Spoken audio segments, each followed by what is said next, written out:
Good morning friends. एक chemistry point में आप सभी का स्वागत है। मैं हूं आपके साथ अमित यादव। आज हम स्टार्ट करने जा रहे हैं BSc part second year electrochemistry first. और इलेक्ट्रोकेमिस्ट्री फर्स्ट जो है, इसमें पहला जो टॉपिक है वो हमने डिस्कस कर लिया था। इलेक्ट्रोकेमिस्ट्री किसे कहते हैं, चालक पदार्थ क्या होते हैं, कुचालक पदार्थ क्या होते हैं, वैद्युत अपघट्य आयनिक पदार्थ क्या होते हैं। ठीक है, उसके बाद में हमने पढ़ा था धात्विक या इलेक्ट्रॉनिक चालक क्या होते हैं। धात्विक और वैद्युत अपघट्य जो चालक होते हैं उनमें कौन कौन से अंतर होते हैं। आज की क्लास में हम डिस्कस करेंगे डेबाई-हक्केल-ओनसागर प्रिंसिपल, जो कि बहुत ही इम्पोर्टेंट है एग्जाम की दृष्टि से। उसको हम आज स्टार्ट करने जा रहे हैं।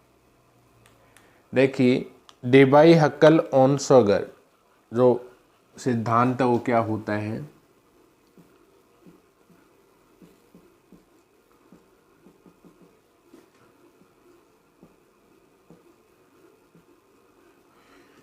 डेबाई-हक्केल सिद्धांत हम यहाँ पे पढ़ेंगे।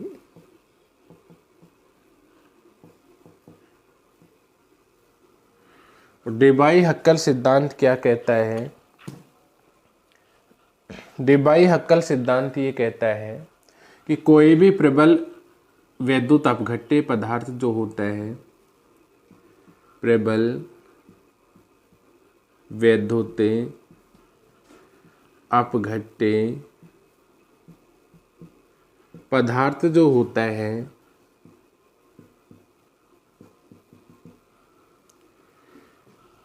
ये प्रारंभ में जो प्रारंभिक स्टेज होती है, प्रारंभ में इसमें क्या होता है, आयनों की संख्या जो है वो अधिकतम पाई जाती है। आयनों की संख्या यहाँ पे क्या होती है, अधिकतम होती है।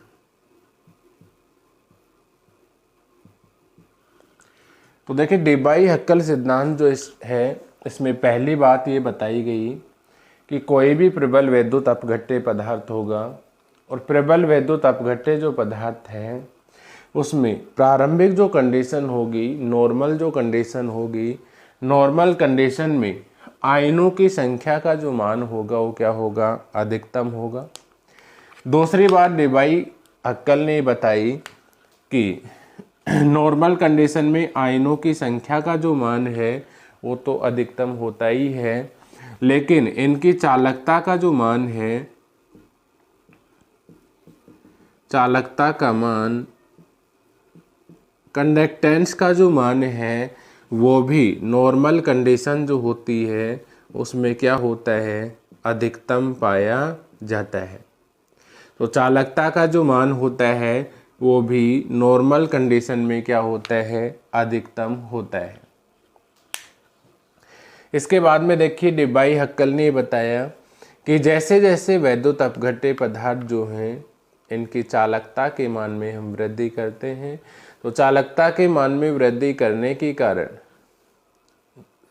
तन्यता के मान में वृद्धि करने के कारण इनकी चालकता का जो मान है वो कम होना चाहिए।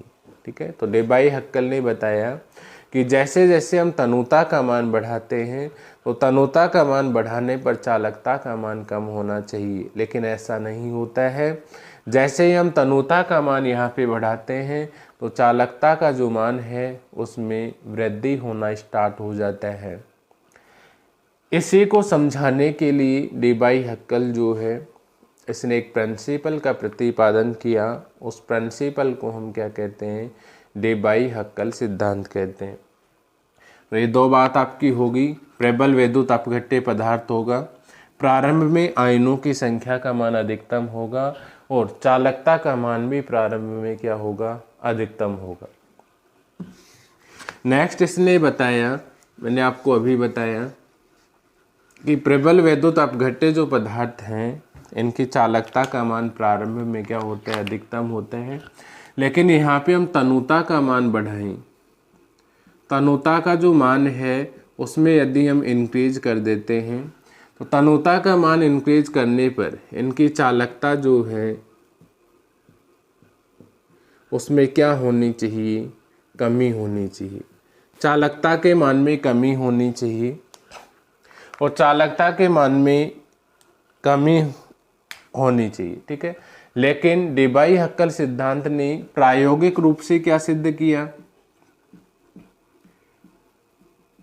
प्रयोग द्वारा डेबाई-हक्कल ने सिद्ध किया कि जैसे ही हम तनुता का मान यहाँ पे इंक्रीज करते हैं तो इसकी चालकता का जो मान है उसमें भी क्या हो जाती है, यहाँ पे वृद्धि हो जाती है। इसको समझाने के लिए डेबाई-हक्कल ने एक सिद्धांत दिया, उस सिद्धांत को ही हम क्या कहते हैं, डेबाई-हक्कल सिद्धांत कहते हैं। इसके बाद में देखिए डेबाई-हक्कल ने बताया कि नॉर्मल कंडीशन जो होती है,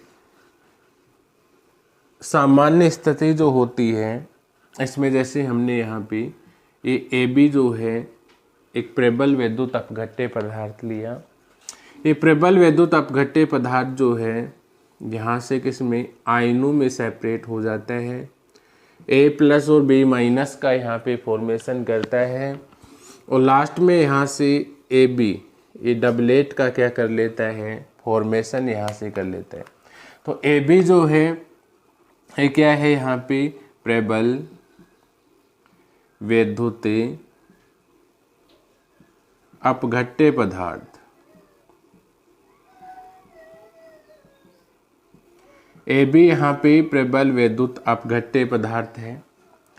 अब AB जो है ये मैंने आपको बताया कि आयनों में क्या हो जाता है, यहाँ से विभक्त हो जाता है, अर्थात यहाँ से एक धनायन हमें प्राप्त होता है और एक यहाँ से हमें ऋणायन का फॉर्मेशन होता है। A+ और B- का यहाँ पे फॉर्मेशन होता है, अर्थात यहाँ से आप ये कह सकते हैं कि आयन द्विलक का निर्माण करता है। ये आयन द्विलक का यहाँ पे निर्माण करता है, ठीक है। और लास्ट में यहाँ पे AB जो है वो प्रोडक्ट का फॉर्मेशन करता है। इसलिए यहाँ से आप ये कह सकते हैं कि डेबाई-हक्कल ने बताया कि प्रबल वैद्युत अपघट्य जो पदार्थ होते हैं ये 100% आयनोनाइजेशन को दर्शाते हैं। प्रबल वैद्युत अपघट्य पदार्थ जो हैं ये 100% आयनोनाइजेशन की जो प्रोसेस होती है उसको ये शो करते हैं। तो ये आपको बताना है। डेबाई-हक्कल ने बताया कि कोई भी प्रबल वैद्युत अपघट्य पदार्थ होगा AB प्रबल वैद्युत अपघट्य पदार्थ जो है ये आयनों में सेपरेट होगा, A+ और B- का फॉर्मेशन करेगा। इसके बाद में यहाँ से AB प्रोडक्ट का फॉर्मेशन करेगा। और इसमें डेबाई-हक्कल ने बताया कि कोई भी प्रबल वैद्युत अपघट्य पदार्थ जो है ये इसका 100% क्या होता है, आयनोनाइजेशन होता है, ठीक है। तो इसको यहाँ तक आप नोट करना चाहें तो नोट कर सकते हैं।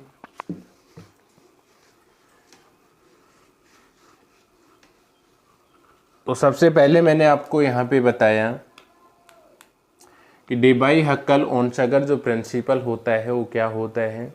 इंग्लिश मीडियम वाले बच्चे जो हैं वो भी यहाँ से नोट डाउन कर सकते हैं। ये जो सारी चीज़ें मैंने आपको बता दी हैं, नॉर्मल कंडीशन पे आयनों की संख्या का मान मैक्सिमम होगा, प्रारंभ में क्या होता है, कंडक्टेंस का मान अधिक होता है, तनुता का मान बढ़ाने पर कंडक्टेंस का मान कम होना चाहिए, लेकिन तनुता का मान बढ़ाने पर कंडक्टेंस का मान बढ़ जाता है। इसी को समझाने के लिए डेबाई-हक्कल जो है इसने एक प्रिंसिपल दिया और उस प्रिंसिपल को हम क्या कहते हैं, इनको आप नोट डाउन कर सकते हैं। उस प्रिंसिपल को हम क्या कहते हैं, डेबाई-हक्कल सिद्धांत के नाम से जाना जाता है। इसी के बाद मैंने आपको ये बताया कि प्रबल वैद्युत अपघट्य जो पदार्थ है उनका 100% नॉर्मल कंडीशन पे आयनोनाइजेशन होता है, अर्थात प्रबल वैद्युत अपघट्य पदार्थ जो है एक धनायन का फॉर्मेशन करता है और एक ऋणायन का क्या करता है, फॉर्मेशन यहाँ से करता है। इसके रिएक्शन में आप यहाँ पे लिख सकते हैं, जैसे अभी मैंने आपको बताया AB जो है एक प्रबल वैद्युत अपघट्य पदार्थ होगा, ठीक है। यहाँ से किसमें इसका फॉर्मेशन होगा, A+ और B- का फॉर्मेशन होगा, और लास्ट में यहाँ से AB प्रोडक्ट का क्या होगा, फॉर्मेशन होगा। तो AB जो है यहाँ पे किसका फॉर्मेशन कर रहा है, आयन द्विलक का फॉर्मेशन करता है। ये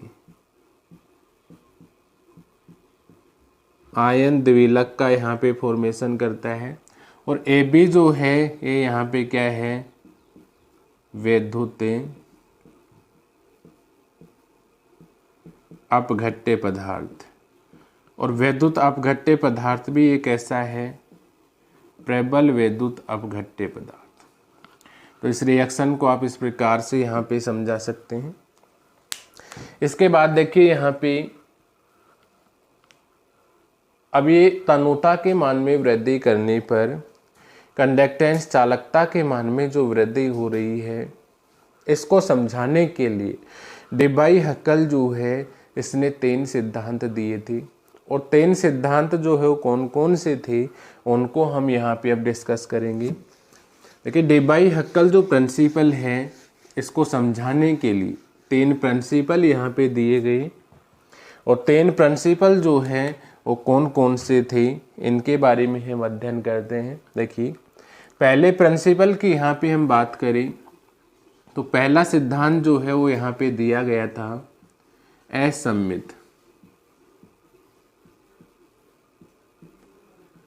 असम्मित प्रभाव इसको आप कह सकते हैं। इसका दूसरा नाम होता है शिथिलन का प्रभाव।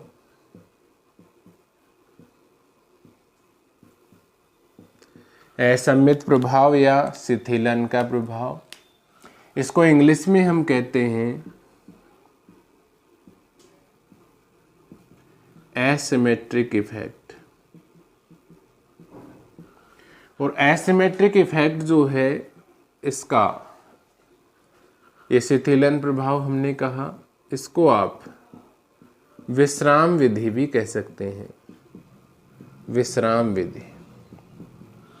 तो देखिए डेबाई हक्कल जो है इस सिद्धांत को हम 3 सिद्धांतों के आधार पे एक्सप्लेन करेंगे।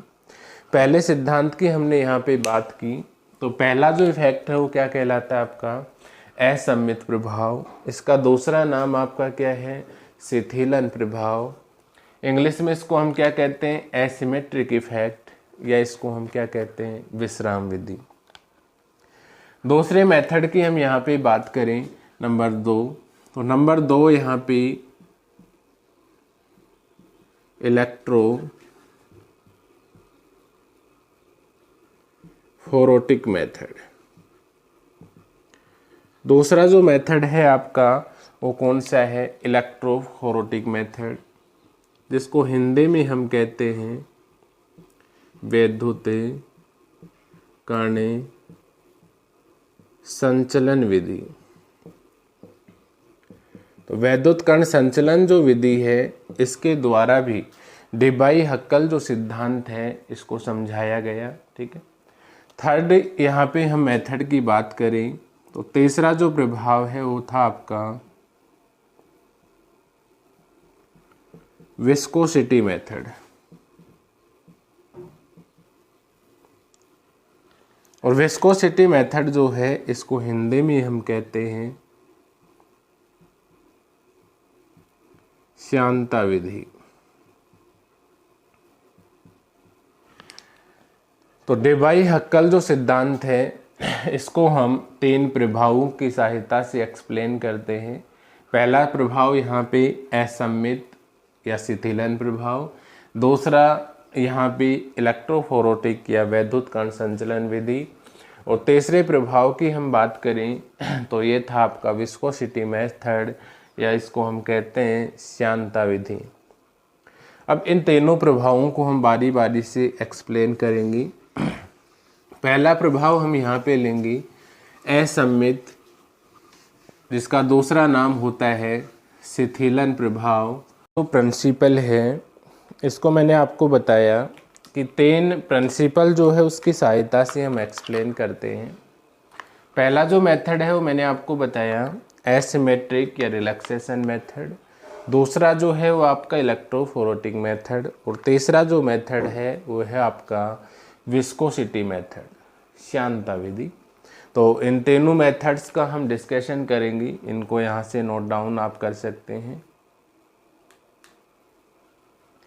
इस अनियमितता को उपरोक्त 3 प्रभावों के आधार पर हम समझा सकते हैं, बता ही दिया मैंने आपको। असम्मितता का असम्मित या विश्राम विधि, इलेक्ट्रोफोरेटिक विधि और श्यानता विधि। यहाँ पे हम पहला प्रभाव देखते हैं, और पहला प्रभाव जो है वो कौन सा है आपका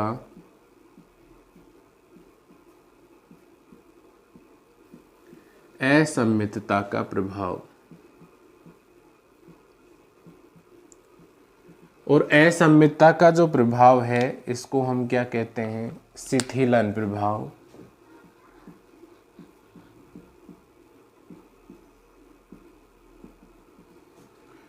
शिथिलन प्रभाव, और इसको किस नाम से जाना जाता है, विश्राम विधि। और इंग्लिश में इसको क्या कहा जाता है, इंग्लिश में इसको कहा जाता है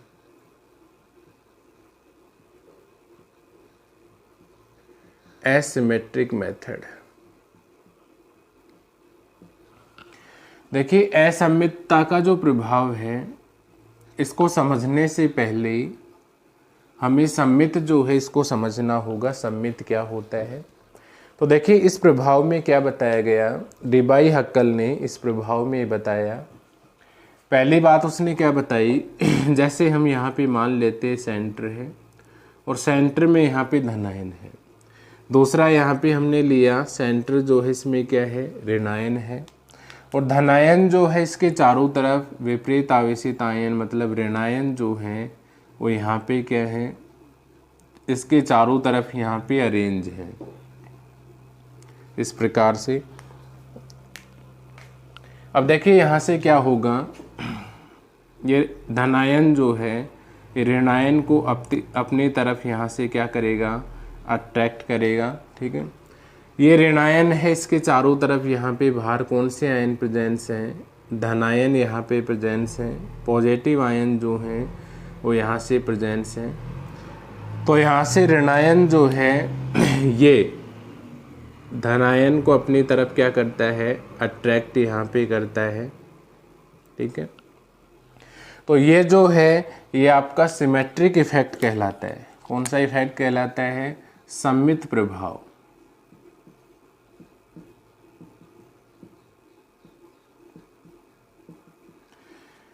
तो सम्मित प्रभाव में क्या होगा, सम्मित प्रभाव में सेंटर में एक आयन होगा, सेंटर के बाहर चारों तरफ जो सराउंडिंग पार्ट होगा उस सराउंडिंग पार्ट में विपरीत आवेशित आयन होंगी। जैसे यहाँ पे हमने सेंटर में पॉजिटिव चार्ज लिया तो सराउंडिंग जो पार्ट है इसके चारों तरफ नेगेटिव चार्ज आयन यहाँ पे उपस्थित हैं। इसी प्रकार यहाँ पे नेगेटिव हमने लिया तो नेगेटिव के चारों तरफ कौन से आयन है, पॉजिटिव आयन यहाँ पे उपस्थित है। इसको हम सम्मित प्रभाव कहते हैं। अब देखिए यहाँ पे क्या हो रहा है, ये आपस में अट्रैक्ट कर रहे हैं, तो यहाँ पे नेट अट्रैक्शन फोर्स जो होगा, नेट अट्रैक्शन फोर्स जो होगा उसका जो मान होगा वो किसके बराबर यहाँ पे होगा, नेट अट्रैक्शन फोर्स का जो मान होगा वो किसके बराबर होगा, 0 के बराबर होगा। क्योंकि यहाँ पे ये धनायन और ऋणायन जो हैं ये आपस में एक दूसरे के प्रभाव को क्या कर रहे हैं, समाप्त यहाँ पे कर देते हैं। तो इस प्रकार के प्रभाव को हम क्या कहते हैं, सम्मित प्रभाव कहते हैं। तो सिमेट्रिक या सम्मित जो इफेक्ट है इसमें एक धनायन होगा, एक ऋणायन होगा। धनायन के चारों तरफ ऋणात्मक आवेशित आयन जो हैं वो अरेंज रहेंगे। इसी प्रकार ऋणायन जो है इसके चारों तरफ धनावेशित आयन जो हैं वो यहाँ पे उपस्थित रहेंगे। इनमें आपस में अट्रैक्शन होगा। विपरीत आवेशित आयन जो हैं ये आपस में क्या होंगे, अट्रैक्ट होंगे। ठीक है, और अट्रैक्ट होने के पश्चात यहाँ पे इनका नेट अट्रैक्शन फोर्स का जो मान होगा वो क्या होगा, 0 होगा। तो इस प्रकार का जो प्रभाव है इसको क्या कहा जाता है, सममित प्रभाव कहा जाता है, सिमेट्रिक। अब देखिए सिमेट्रिक जो इफेक्ट है इसमें नेट अट्रैक्शन फोर्स का जो मान है वो हमें यहाँ पे क्या प्राप्त हुआ, 0 यहाँ पे प्राप्त हुआ। नेट अट्रैक्शन फोर्स का जो मान है वो यहाँ से हमें क्या प्राप्त हुआ, 0 यहाँ पे प्राप्त हुआ, जिसको हमने क्या कहा, सममित प्रभाव कहा। लेकिन हम क्या करते हैं, इसके बाद में ये जो सिमेट्रिक एटमॉस्फेयर था इसको हम एक इलेक्ट्रिक फील्ड से कनेक्ट करते हैं और इलेक्ट्रिक फील्ड के रूप में यहाँ से हमने लगाया, ठीक है, ये पॉजिटिव हो गया और ये नेगेटिव यहाँ से हो गया। तो हमने इन दोनों को इलेक्ट्रिक फील्ड से यहाँ पे कनेक्ट इस प्रकार से किया। तो जैसे ही हम इनको इलेक्ट्रिक फील्ड से यहाँ पे कनेक्ट करते हैं तो क्या होता है, यहाँ से पॉजिटिव आयन जो हैं, ये नेगेटिव आयन जो हैं, इनकी तरफ यहाँ पे क्या करते हैं, मूवमेंट करते हैं। पॉजिटिव आयन जो है नेगेटिव आयन की तरफ यहाँ पे मूवमेंट करते हैं और मूवमेंट करने के कारण यहाँ से क्या होगा, विद्युत धारा का जो मान होगा, विद्युत धारा का जो प्रवाह होगा वो क्या हो जाएगा, धारा का जो प्रवाह होगा, धारा का प्रवाह यहाँ से क्या हो जाएगा, कम हो जाएगा। ठीक है, धारा का प्रवाह कम होने का मतलब ये हुआ कि इसकी चालकता का जो मान है, चालकता का जो मान होगा वो भी यहाँ से क्या हो जाता है, कम हो जाता है। और इस प्रकार से यहाँ पे एक एसिमेट्रिक एटमॉस्फेयर जो है, असममित वातावरण जो है वो यहाँ से जनरेट हो जाता है। और यहाँ से हम ये कहें कि नेट अट्रैक्शन फोर्स जो होगा, नेट अट्रैक्शन फोर्स जो होगा वो भी क्या होगा, नॉट इक्वल टू 0 होगा। यहाँ से धनायन और ऋणायन जो है वो आपस में एक दूसरे के प्रभाव को ही समाप्त नहीं कर पाते हैं और एक दूसरे के प्रभाव को समाप्त नहीं करने के कारण इसको क्या कहा, असममित प्रभाव या एसिमेट्रिक इफेक्ट कहा। ठीक है, तो सममित जो वातावरण था वो असममित में कन्वर्ट हो गया, अर्थात सममित वातावरण में नेट अट्रैक्शन फोर्स का मान 0 था, असममित में यहाँ पे नेट अट्रैक्शन फोर्स का मान क्या हो गया, नॉट इक्वल टू 0 हो गया। यहाँ से नेट अट्रैक्शन फोर्स का मान 0 क्यों नहीं हुआ, क्योंकि यहाँ पे विपरीत आवेशित जो चार्ज आयन है वो एक दूसरे के प्रभाव को समाप्त नहीं कर रहे हैं, इसलिए यहाँ पे धारा प्रवाह का जो मान होगा वो कम होगा और धारा प्रवाह का जो मान है वो कम होगा तो चालकता का मान भी क्या होगा, कम होगा। इस प्रकार के प्रभाव को हम क्या कहते हैं, असममित प्रभाव कहते हैं। ठीक है, अब इसको शिथिलन प्रभाव क्यों कहा जाते हैं, क्योंकि यहाँ पे अब देखिए क्या होगा, अब ये असममित वातावरण यहाँ से जनरेट हो गया। अब ये असममित वातावरण जो है ये पुनः सममित वातावरण का निर्माण करे, सिमेट्रिक एटमॉस्फेयर का निर्माण करे। तो इसके लिए क्या करना होगा, इसके लिए यहाँ से ये इलेक्ट्रिक फील्ड जो हमने कनेक्ट किया है इसको यहाँ से हम हटा देते हैं। तो जैसे ही यहाँ से इलेक्ट्रिक फील्ड जो है इसको हम हटाते हैं तो इलेक्ट्रिक फील्ड को हटाने के पश्चात क्या होगा, पुनः सिमेट्रिक एटमॉस्फेयर अर्थात सममित जो वातावरण है वो जनरेट हो जाता है। ठीक है, तो यहाँ से एक परिभाषा आप ये लिख सकते हैं विश्राम काल की। ठीक है, विश्राम काल क्या होता है ये पूछ लिया जाता है आपसे, विश्राम काल। तो विश्राम काल किसे कहोगे, विश्राम जो काल है किसे कहते हैं, विश्राम काल वह काल होता है जिस पर यदि हम एसिमेट्रिक जो प्रभाव है उसमें से इलेक्ट्रिक फील्ड को हम हटा लें तो इलेक्ट्रिक फील्ड को हटाने के पश्चात पहले जो net attraction force not equal to 0 था वो अब नेट अट्रैक्शन फोर्स जो है वो क्या हो जाता है, इक्वल टू 0 हो जाता है। अर्थात जो अब असममित वातावरण जो है वो पुनः किस में कन्वर्ट हो जाता है, सममित वातावरण का यहाँ पे फॉर्मेशन कर लेता है। तो वह समय जिसमें असम्मित जो वातावरण है वो पुनः सम्मित वातावरण में कन्वर्ट हो जाता है, उस समय को हम क्या कहते हैं? विश्राम काल कहते हैं। ठीक है, तो ये पहला मेथड था आपका असम्मित प्रभाव। इसका दूसरा नाम है शिथिलन प्रभाव या विश्राम विधि, एसिमेट्रिक मेथड। तो इसको आप इस प्रकार से यहाँ पे समझा सकते हैं। ठीक है, इसके बाद में देखिए इसको नोट आप किस प्रकार से करेंगी। ठीक है, तो नोट करने के लिए यहाँ पे देखिए जो मैंने समझाया है उसी को मैं यहाँ बता देता हूँ। ये एसिमेट्रिक मेथड यहाँ से लिखना है आपको, इंग्लिश मीडियम वाले स्टूडेंट्स के लिए है। असम्मित या विश्राम विधि, इसमें पहले सिमेट्रिक एटमॉस्फेयर को आपको समझाना है। नेट अट्रैक्शन फोर्स जो है उसका मान यहाँ पे 0 होगा। एक्सटर्नल फील्ड की प्रेजेंस में net attraction force not equal to यहाँ पे 0 होगा। यहाँ पे आपको समझाने हैं। अब डायग्राम मैंने आपको बता ही दिया किस प्रकार के डायग्राम जो हैं वो आपको यहाँ पे बनाने हैं।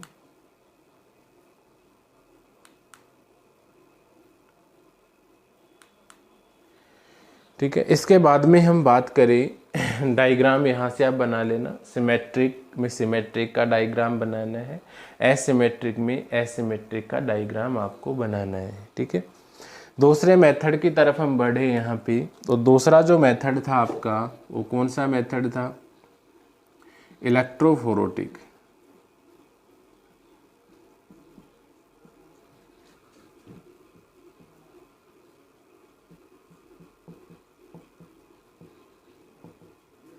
इलेक्ट्रोफोरेटिक मेथड, देखिए इलेक्ट्रोफोरेटिक मेथड क्या होता है इसको हम समझेंगे। और इलेक्ट्रोफोरेटिक जो मेथड है इसको हिंदी में हम क्या कहते हैं? वैद्युत कण संचलन सिद्धांत, वैद्युत कण संचलन विधि आप इसको कह सकते हैं। तो दूसरा मेथड यहाँ पे डेबाई हक्कल सिद्धांत का इलेक्ट्रोफोरेटिक मेथड है, जिसको हम हिंदी में क्या कहते हैं? वैद्युत कण संचलन विधि कहते हैं। अब देखिए इसमें क्या होता है, वैद्युत कण संचलन विधि में इसको हम एक एग्जाम्पल की सहायता से एक्सप्लेन करते हैं। जैसे यहाँ पे हमने H2O लिया। ठीक है, अब H2O जो है इसमें क्या होता है? H2O में क्या होता है? ये HO और ये H होता है। ऑक्सीजन पे क्या होता है? डेल माइनस होता है। हाइड्रोजन पे डेल प्लस होता है और हाइड्रोजन पे क्या होता है? डेल प्लस होता है। अब इसको हम जैसे NaCl जो है उसमें डिजोल्व करें तो ये NaCl हो गया आपका। और NaCl जो है ये आयनों में यहाँ पे सेपरेट होगा, और आयनों में सेपरेट होगा तो यहाँ से किसका फॉर्मेशन करेगा? ये Na प्लस Cl माइनस का यहाँ से फॉर्मेशन कर। तो सबसे पहले तो आपको इसी को समझाना है कि H2O जो है इसमें H पे पॉजिटिव होता है और इस H पे भी पॉजिटिव होता है। इसी प्रकार NaCl जो है ये आयनों में यहाँ पे विभक्त होता है, तो Na प्लस और Cl माइनस का यहाँ पे फॉर्मेशन करता है। अब इनमें देखिए जब विलायकीकरण की प्रोसेस होती है, डिसोल्विलाइजेशन की प्रोसेस होती है, तो यहाँ पे किस प्रकार से इसमें विलायकीकरण की जो प्रक्रिया है वो यहाँ संपन्न होती है, तो उसको हम एक डायग्राम की सहायता से समझते हैं। जैसे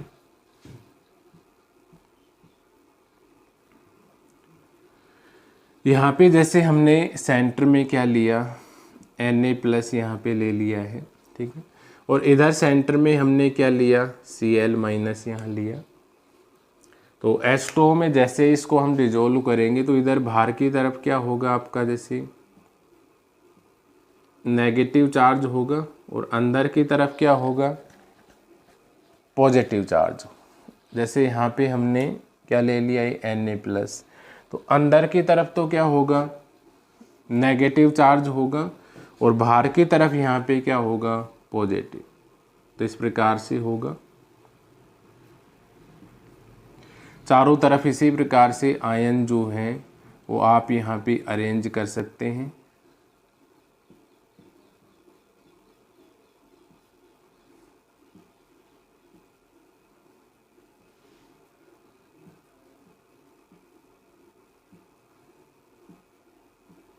ठीक है, अब यहाँ से देखिए सेंटर जो है इसमें Na+ है, तो ये क्या हो जाएगा आपका माइनस, ये प्लस और ये प्लस, ये माइनस प्लस और ये प्लस, माइनस प्लस और ये प्लस, माइनस प्लस और ये प्लस, ये माइनस प्लस और ये प्लस।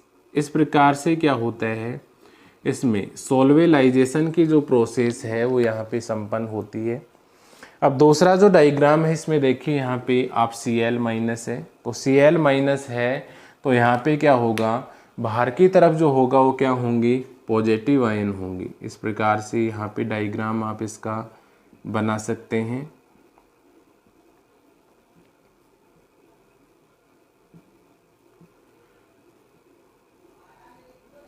तो अंदर की तरफ यहाँ पे पॉजिटिव चार्ज यहाँ पे अरेंज रहेगा और बाहर की तरफ जो है वो कौन सा आयन यहाँ पे अरेंज रहेगा, नेगेटिव आयन। ठीक है, तो इस प्रकार से आप यहाँ पे इसका डायग्राम जो है वो बना सकते हैं।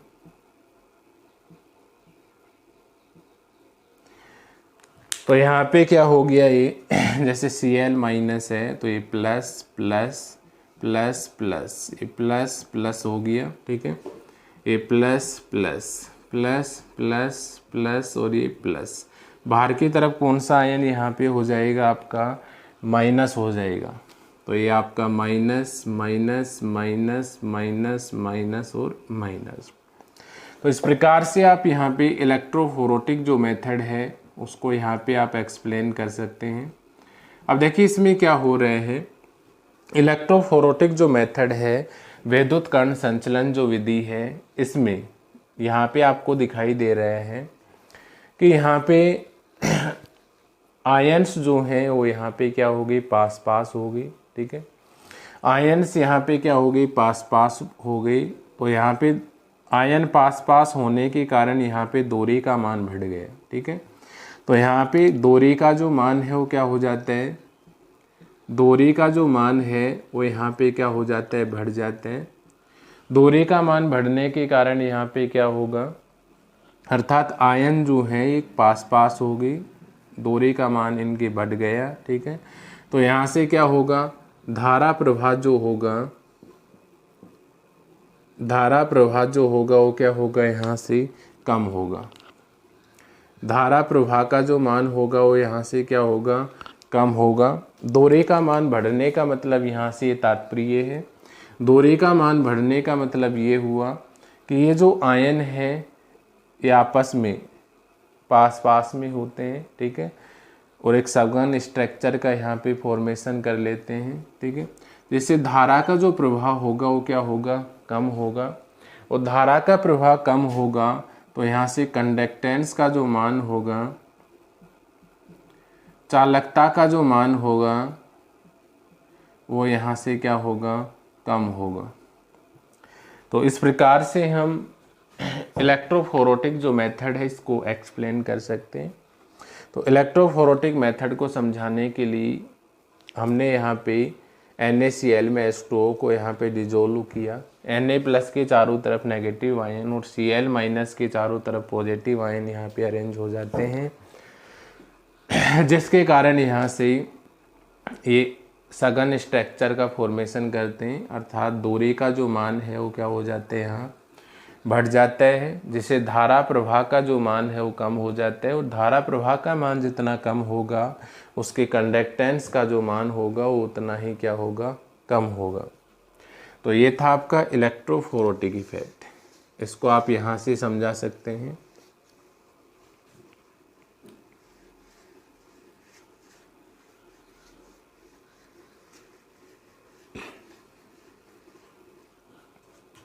इसको यहाँ से आप नोट डाउन कर सकते हैं, इलेक्ट्रोफोरोटिक मेथड को।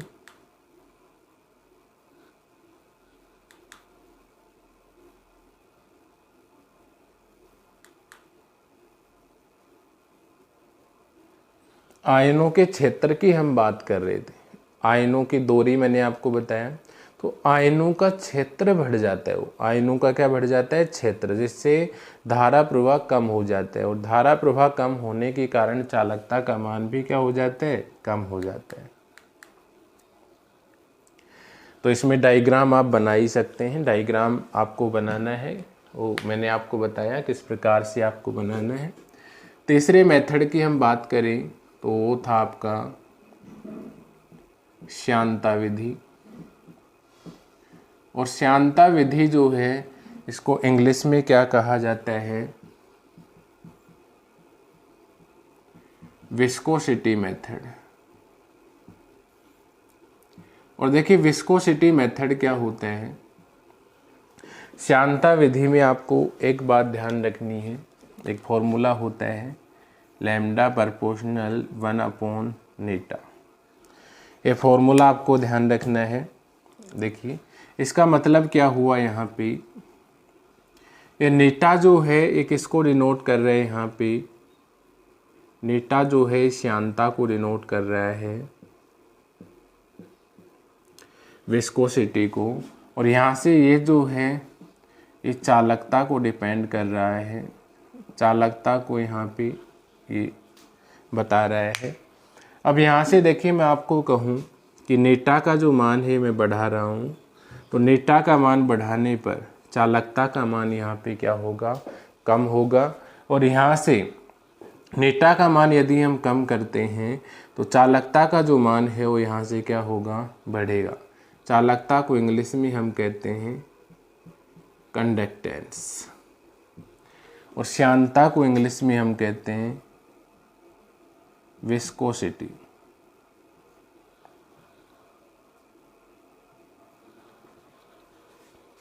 तो यहाँ से चालकता जो विधि है इसमें आपको यही बताना है कि यहाँ पे श्यानता जो विधि है इसमें चालकता और श्यानता के मध्य में संबंध को बताया जाता है।